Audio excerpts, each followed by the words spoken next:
The indigenous population of the United States has been historically marginalized. Despite centuries of oppression, mass killing, and displacement, there's been little progress in the way indigenous tribes are perceived and labeled. This controversy can be seen in the exonym used to refer to the country's original population. Some prefer the term Native American, others say American Indian, and there are similar variations on both terms. So which is the most correct, Native American or American Indian? Well, the origin of the controversy has its roots in the loan term of Indian. As the legend goes, explorer Christopher Columbus arrived in the Caribbean in 1492, believing he'd reached the Indian Ocean, and as such referred to the indigenous people he encountered as Indians. Despite the inaccuracy, future settlers continued to refer to the many distinct tribes collectively as Indians. Another theory says that the term comes from the Italian or Spanish words for in or of God, en Dios.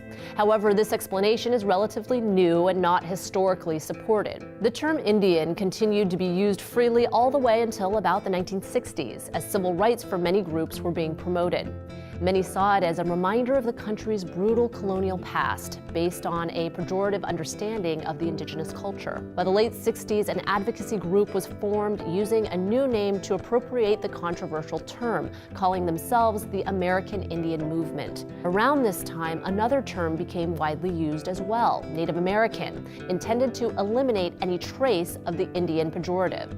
But even these newer references are not wholly unproblematic. Some indigenous people take offense to all three terms, saying that the many cultural, diverse tribes that make up the original population cannot be homogenized into a single term. As such, many will instead identify themselves by their tribe names, such as Navajo or Cherokee. What complicates the matter further is that multiple historical institutions are named after some of these controversial exonyms. For decades, the football team, the Washington Redskins, has been implored to change its name, saying that the term Redskin is clearly racist, regardless of any benign or historical origin. To get a more personal sense of indigenous identity, we spoke with Dr. Andrew Jolivet, professor and former chair of the American Indian Studies Department at San Francisco State University. Redskin is not referring to the color of the skin of Native American people. It's referring to the bloody red skins that bounty hunters were paid for the heads of Indian men, women, and children. So that's why that kind of terminology is offensive. Other terms, such as Indian, are intrinsically tied to the self-identity of many indigenous people. Some older generations continue to use the term, since that is how they've identified since childhood.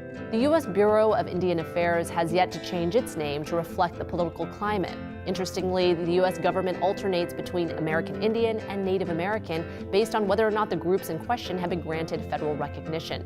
The reason that we also sometimes still use American Indian is to distinguish the legal and protected status of tribes and groups. At the end of the day, we have a broad racialized category. Whether you use Native American or American Indian, I think either is okay.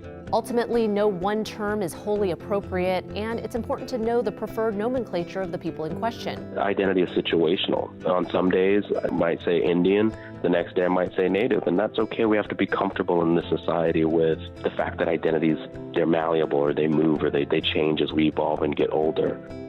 As language and identity continue to evolve, so will the names we use to call ourselves and each other. America's indigenous population may have once covered the country, but today a majority live on reservations. Their federal regions are dependent on the government, but are not wholly controlled by it. So just how independent are these reservations? This separated but dependent relationship explains how some reservations are federally allowed to build casinos or grow marijuana, as they are considered distinct from their surrounding state. Thanks for watching Seeker Daily. Please don't forget to like and subscribe to see new videos every day.